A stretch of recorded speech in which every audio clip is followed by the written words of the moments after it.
북경대 인문학 교수로 재직하고 계십니다. 교수님은 서울시, 부산시, 경주시 등 지자체와 국방부, 교육부, 삼성 등 정부기관과 기업체에 많은 강연을 하고 계십니다. 오늘 바쁘신 중에도 우리 경기도 재향분들의 시간을 내주신 강사님께 다시 한번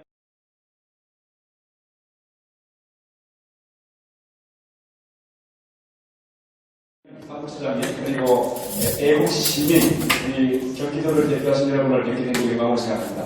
저는 대학에서 전학을 거쳐 왔는데요. 현재는 인문학 강의와 행복 강의를 하고 있고요. 그리고 이제 유튜브에서 중년들에게 희망을 주는 인생 이모작 프로그램을 진행하고 있습니다.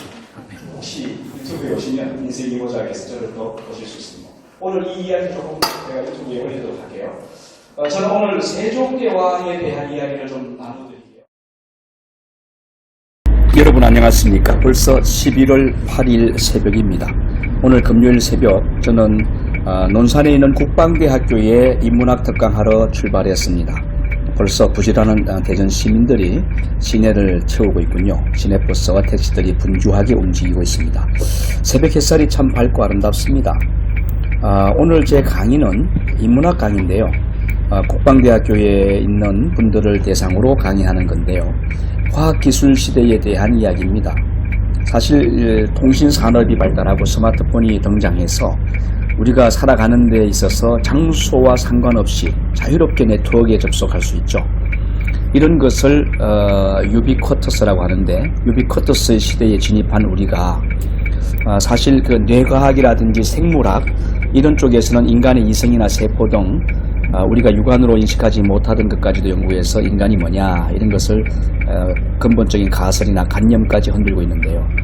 바로 이런 것이 이제 과학기술의 발달이 우리에게 미친 인문학의 위기다 이렇게 말할 수 있을 것 같습니다. 사실 이제 돌이켜보면 애초에 자연세계와 과학적 지식에 대한 탐구 뭐 이런 것들 동양과 서양에서 인문학적 공부하는 일들이었죠. 그러나 서양에서는 고대부터 르네상스까지 학자들이 자연세계라든지 과학을 자신의 지적 관심에 포함시켜서 했고요. 그리고 동양의 공자나 맹자 같은 분들도 자연세계와 과학 지식에 대한 그 언급된 이야기들이 있습니다. 그것이 하늘의 뜻, 천리를 추구하는 것이다. 그리고 성인이 되는 과정이다. 이렇게 말했던 것이 인문학이죠.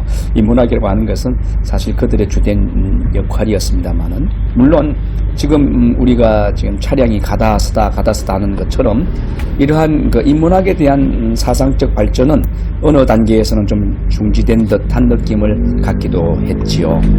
그것은 과학과 인문학이 분리된 것, 그러니까 16세기, 17세기에 그 사이언티픽 리볼루션이라고 하는 것, 과학혁명 때문에 일어난 거 아닌가 이렇게 볼 수 있습니다.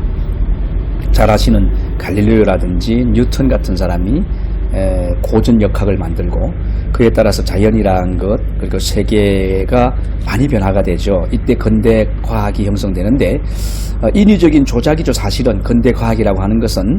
그래서 실험적 탐구를 중시하면서 생겨난 결과물인데, 이러한 근대 과학은 수학이라든지 그리고 인위적인 조작에 의한 실험적 탐구, 이것을 주로 하다 보니까 과학의 전문화가 진행되지요. 그래서 과학이 일반 학문, 특히 인문학에서 점점 떨어져 나가서 독보적인 영역으로 커지게 된 겁니다. 이러한 것이 19세기가 되다 보니까 지금 우리가 타고 가는 이 자가용들, 지금 제 앞에 서 있지 않습니까? 이런 차들도 다양한 모습으로 있듯이 과학이라고 하는 것이 이제는 인문학에서 완전히 멀어지는, 걸어다니는 저 사람과 달리 말이죠.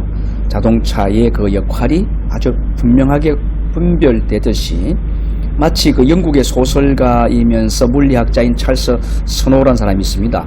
찰스 스노우가 두 문화와 과학혁명에서 이야기했던 그것처럼 과학적 인식을 최고다, 그리고 유일한 인식 방법이다라고 생각하는 과학주의를 이렇게 이야기하게 되는 건데요.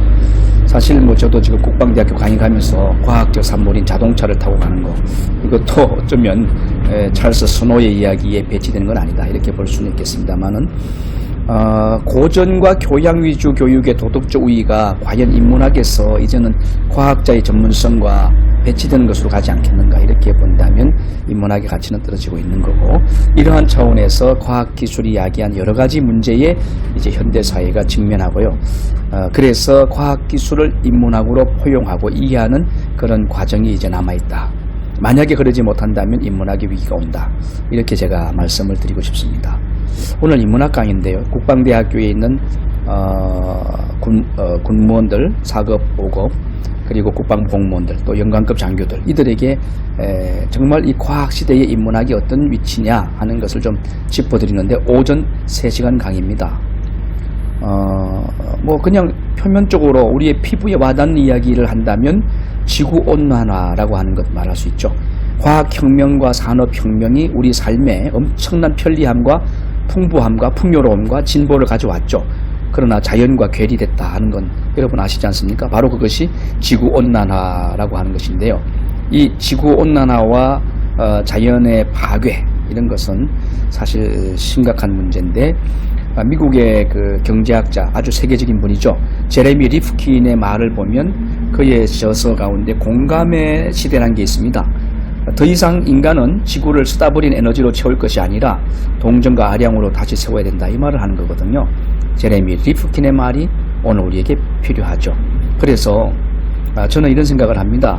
과학기술 시대에 인문학적 성찰은 반드시 필요하다. 그것은 인류의 행복을 위한 것이다. 제가 행복 코디네이터 프로그램을 창시한 사람으로서 인문학을 강조하는 이유는 바로 인류의 진정한 행복과 관계되기 때문입니다. 섰다가다 반복하는 이 도로처럼 우리 시대에 좀 브레이크를 잡아줄 수 있는 것이 바로 인문학입니다. 그냥 질주하면 반드시 교통사고가 나겠죠. 그래서 신호등 역할을 하는 것이 인문학처럼, 지금 서는 자동차들처럼 대한민국의 행복도 과학시대를 향하여 질주할 것만 아니라 인문학을 통해서 브레이킹을 좀 할 수 있는 그런 일이 되면 좋겠다라고 생각합니다. 자, 여러분, 국방대학교를 향하여 제가 달려가겠습니다. 이제 고속도로 들어가야 되기 때문에 여기에서 촬영을 중단하겠습니다. 여러분, 오늘도 즐겁고 신나는 날 되십시오. 이 편집은 국방대학교 도착해서 현장에서 하고 올리도록 하겠습니다. 오전